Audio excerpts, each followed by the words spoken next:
And good morning and welcome to Quality Perks with BPA Quality.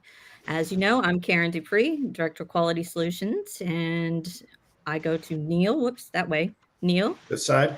Yes, Hi, that everybody. side. Neal Eggers, Vice President of Customer Success.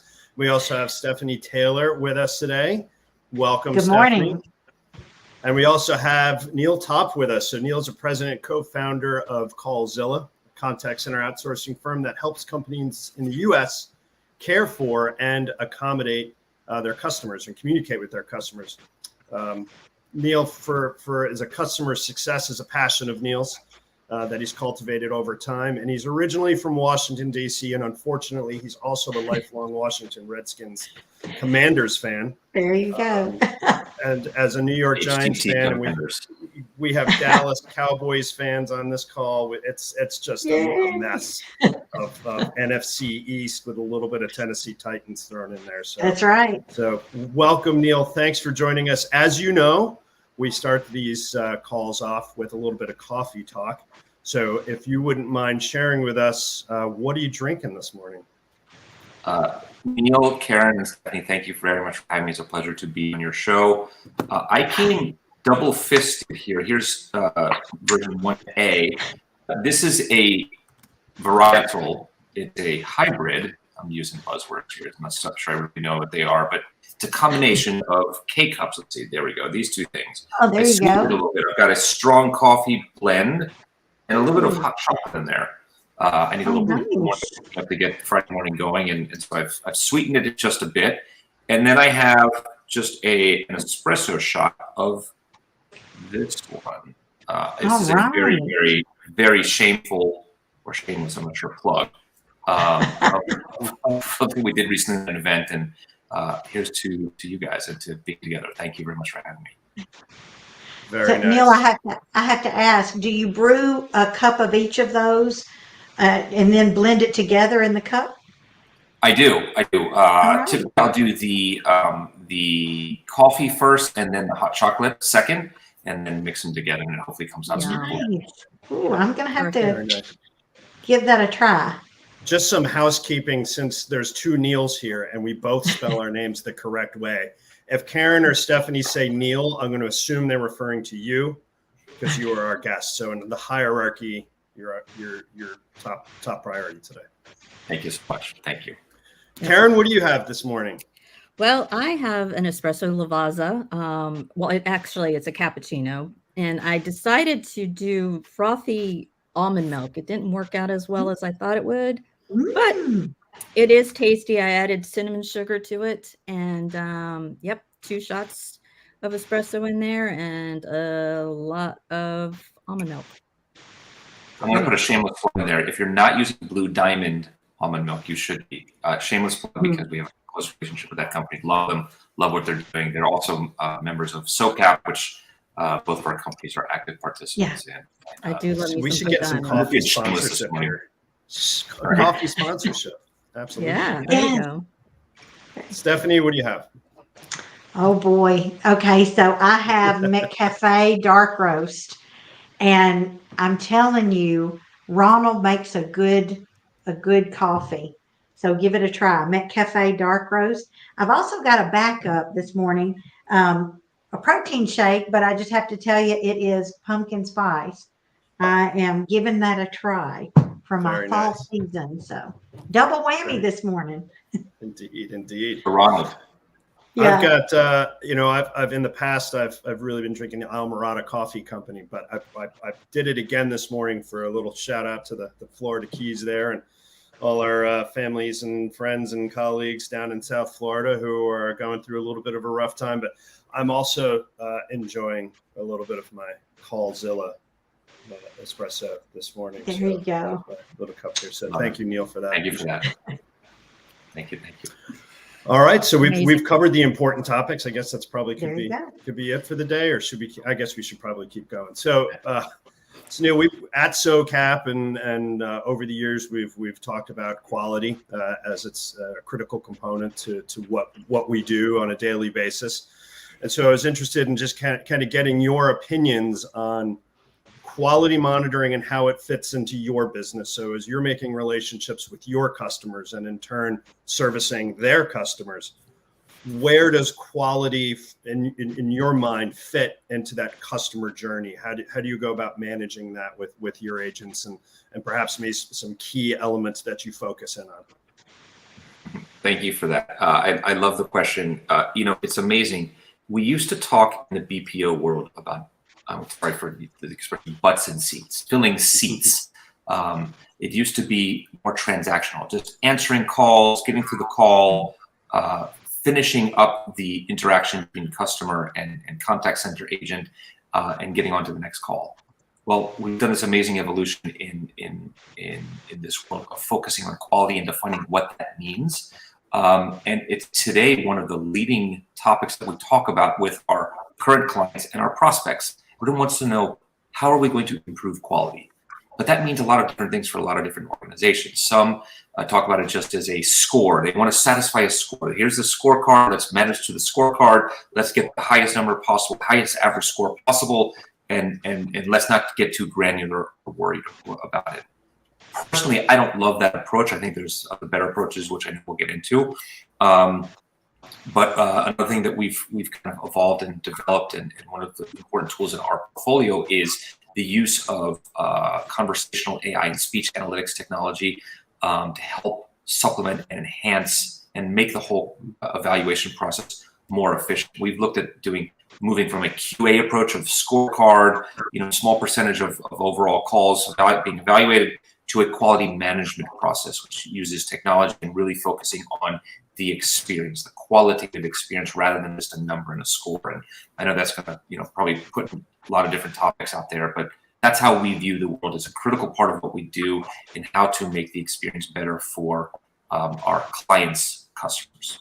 For sure. Yeah. And Stephanie, I know that goes a lot into, there's a lot of similarities there, and how we approach quality with our clients, where we don't like that scorecard mentality. We like to coach to the behaviors. Absolutely. I'm sitting here nodding. Neal, we're in complete agreement. Coach to the trends and the behaviors, not the call. It can be very confusing to have such a detailed, minute discussion around your performance when you're taking many calls and one is isolated and is chosen for you a lot of times. And you're missing the opportunity to change behaviors, to improve the experience overall by looking at it. So I love that, without scores, looking at the behaviors, as you said. Right. So Neal, using quality, getting away from that scorecard mentality and focusing more on the behaviors, that's sometimes we tend to look at that at an agent level or a supervisor level. Do you all look at quality, at project level, company level, and make decisions based on, big data that's supported by the elements that you were talking about? We do, however, I'd also recognize that we have miles to go before we sleep, as I think Robert Frost said in his poem. It's a continual process of understanding what data you can generate and what you do with the data, right?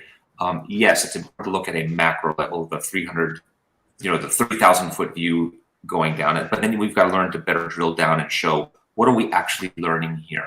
Can we break things out by shift level? Can we break things out by a call or interaction type level? So, customers that are contacting our clients because they have a product return, or have an adverse event, or all the different contact types, and drilling down and seeing what we can learn from each of those, from an individual level, from a product type level, from a time of day level, from a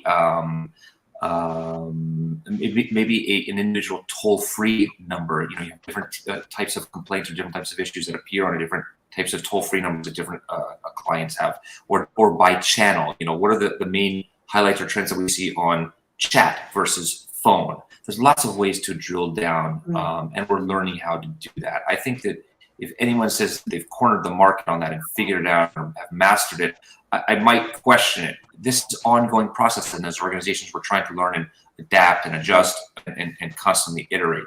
We have, like I said, miles to go before we sleep, but this is how we're learning to see the world and break it up into different ways and perspectives. For sure. Yeah. Neal, go ahead, Steph. Well, I was just going to say, not only is customer behavior changing, but technology is changing every day. So I put myself in those customer shoes. I don't know how to use all this technology because it's updated that quickly, or was not available to me yesterday. Now I'm expected to do something else to interact with many services. Yep. Yeah. It's interesting. We at a BPA, and Neal, I think you've been the Socap terminology of voluntold to help participate in a QA summit here later this winter, or this fall, and we had a discussion this week about it, and we were talking about there's a lot of contact center experience on this podcast today between the four of us. I won't add up all the years, but it's significant.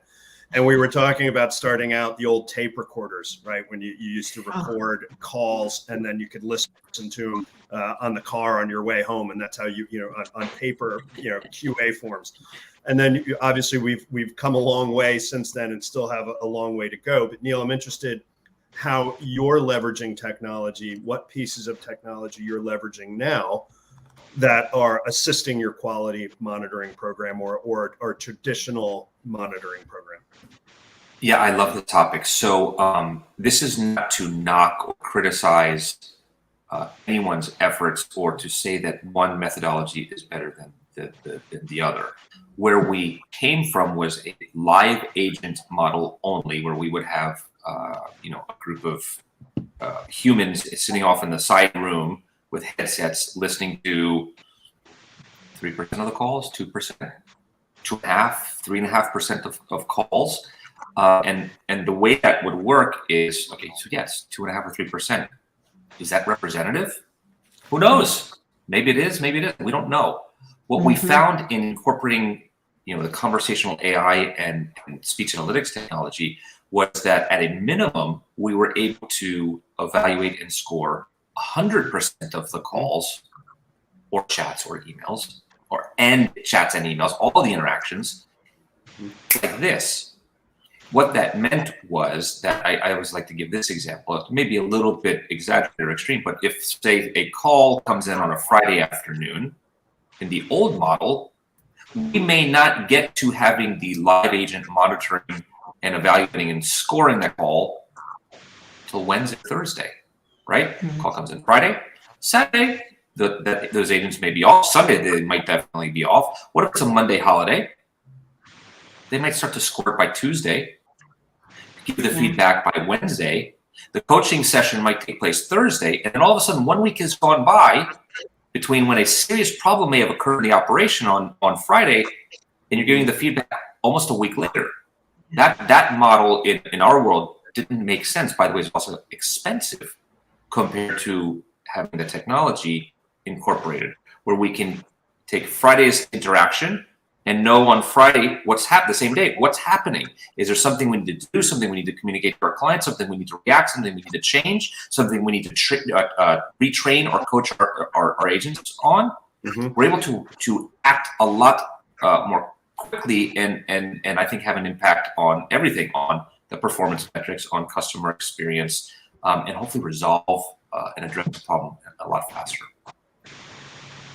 Yeah. So it couldn't agree more. In when we're deploying that type of technology and being able to listen to 100% of the calls and then start to correct business level initiatives, or kind of move some mountains for our clients by, instead of in a traditional quality monitoring, you're going to get the calls that you get, but when you have the technology in place, you can go look for those calls. So you can say, show me all calls where X occurred, and then you can start doing deep dives into those types of problems and solving problems instead of just relying on those calls for coaching and feedback. So it's really two different ways to get out of the technology and use it moving forward to enhance all the programs that you're already running in the contact center. Stephanie, thoughts on that? Well, I actually had a question for Neal, and I'd love to get more of his thoughts on this. In helping with, a lot of organizations have lots of data, and you mentioned the technology's enabled us to have so many data points. Where do you suggest they start? Where's a good starting point if they're trying to make sense of all of it with all these technology enhancements? It's such a great question, and it's a question that I think really facing all of our organizations face. Where do you start? There's so much to do. And the answer is you got to just start somewhere. And that somewhere, whatever it is okay. Just figure it out. My recommendation would be take your top call types or contact types and start there. Look at the ones that generate the highest percentage of customer contacts, return, adverse events, where is my order? Look at whatever that top one and start with that and start to learn why, what, how often, what's going on, root causes. Just be curious. Be curious. And when you're curious, you start to ask questions and realize some of the answers are available like this, and others, they're going to make your team scratch their heads and say, oh my God, I don't know. Yeah. I don't know what the answer is. What are the possible answers? And all of a sudden, you're in it. I think of this as, I've used this expression a bunch of times. There are things, I like that Ted laughs. Karen, I was going to hit you. Karen, that was a sweet spot right down the middle for you. I was going to send it.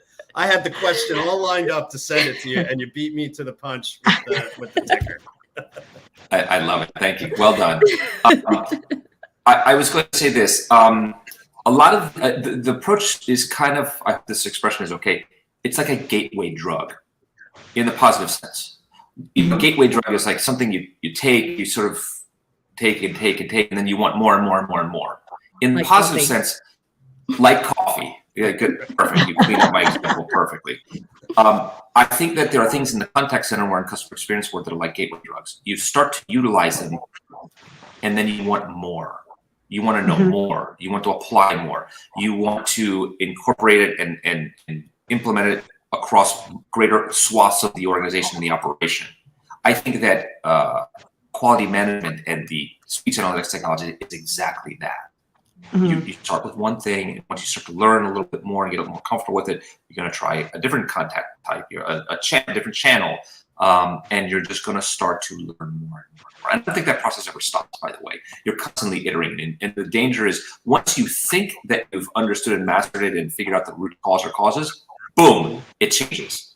And none of us can sit and rest on our laurels and say, I got it, I mastered it, I figured it out. I can sit back. The second that happens in our organizations is when it all changes and it goes to heck if you close your eyes and take a little break for a second. You got to keep asking questions and be curious. By the way, can I just say one thing? I love that Lisa Deal and Andy Beneshe from Socap are on here. I love commenting, and go Socap, love them, and thanks for tuning in. Absolutely. Agree. And I love your part about just listening, because so many times that part is often, can you listen for me? Can you tell me? But just get in there and listen to the calls. I love segmenting the technology because it's going to be different elements in each of those from your customers. And you're making me think of a little Lean Six Sigma with the 7 whys. Keep asking why. You said keep asking, but why? But why? It's right in there to uncover some areas that you can get started. That's great. Yeah, you'll see a big eye roll from Karen when I say this, but what has your quality program told you about your business that you didn't know yesterday? So it's that constant, evolvement of asking those questions and using, a good functional quality monitoring program, as Neal, as you indicated, that call on Friday, using it to get that information rapidly. A good quality monitoring program using technology with the human element moves your business instantly and over the long haul, but you keep asking those questions about what are you hearing? These are the boots on the ground. You should be listening and interacting with your agents at a macro and at a micro level, because all that information they're the ones talking to your customers. So that's incredibly useful. Think about this. I have 2 examples here. Think about companies who are affected by adverse events, meaning customers or consumers who may have a health reaction, something medical related around the use of a product. If you're the brand, how do you know? You don't know. You know by starting to measure and see what contacts are coming in, who's saying what. What if all of a sudden you start to have an above average number of complaints or remarks around adverse events? People are getting allergic and having a reaction and having a rash, or whatever it is that they have. You may not figure those things out without this technology. When you're only able to evaluate 2% of the calls, you don't know. But when you're able to evaluate 100% or a much greater swath of the call of the contacts, you can start to see the trends. You can react a lot faster, especially around things like health and medical related problems. Time is of the essence there. We have another example. We have a client for whom customer threats of contacting the Better Business Bureau are really important. You can imagine the importance of that in a contact center. A customer threat, I'm going to contact the Better Business Bureau. I mean, that's a really important. A lot of frustration. A lot of frustration. But if you're the brand, you don't want the consumer going to the Better Business Bureau and placing a complaint. There are severe implications around that. What we've done for that client is in real time identify when a customer says Better Business Bureau or BBB or something similar. So then we can react in more time. We're able to gauge how many of those are there, who are they, the full gamut of them, without depending on whether the contact center agent remembers or decides and hopefully tells us, oh, yeah, this one over here, this customer I'm talking to, they said Better Business Bureau. Yeah. Contact center agents they're human. They forget. Sometimes they're on, sometimes they're off. They're tricky. Humans were tricky. We need to take the subjectivity out of that and start to be able to add in some facts and be able to react and diagnose a problem a lot quicker. We've been able to do that with this technology. Yeah. Good deal. So we're almost at time. Just one other question going back to the beginning of our conversation this morning. Is it the Redskins are playing, or sorry, the Commanders are playing Dallas? Any predictions before we wrap up the? Dallas won. No. I'm going to say, Karen said it earlier in the pre-show, it's really hard to predict us right now with our backup quarterback, but we've been hanging in there really well. So I'm going to have to go with my team. However, I want to hear what Neal's thinking, what Washington's going to do this weekend. I'm torn. My head says one thing, my heart says another. I'm going to go with my heart on this one. I think that Carson Wentz, quarterback of the now Commanders, bounces back, has a good game. I don't think that the backup quarterback for the Cowboys is that good. He's good. He's darn good. I don't know if he's that good. I think that the Commanders bounce back and we send a message to the NFC East that we are not as bad as everyone thinks. You're ready. You're ready this year. Well, if you're using last week's Cowboys game against the Giants as a baseline setter for whether or not they can beat the Commanders, don't, because that's it is what it is. It's quite a surprise last week. Yeah. Yes. Well, Neal, thank you, sir, for joining us today. Yeah. I know we've known each other probably going on 18 years now or so. We have another comment here. Let's see. Oh, let's see. Okay. There we go. Yes. Neal Squared. At least I loved your Neal Squared. That's great. We could take it on the road, Neal. Maybe there's something brewing here. The Neal Squared Road podcast. We'll figure something out. I just trademarked it, and I created a website while we were speaking. So, yeah, it is a great idea. Definitely. Love it. Yeah. Well, again, thank you, sir, for joining us. And Karen, Stephanie, great to see you. And have a great rest of your weekend, and we'll catch up soon. Thank you, team. Thank you for the privilege of spending the morning with you guys. Thank you so much. Bye. Bye.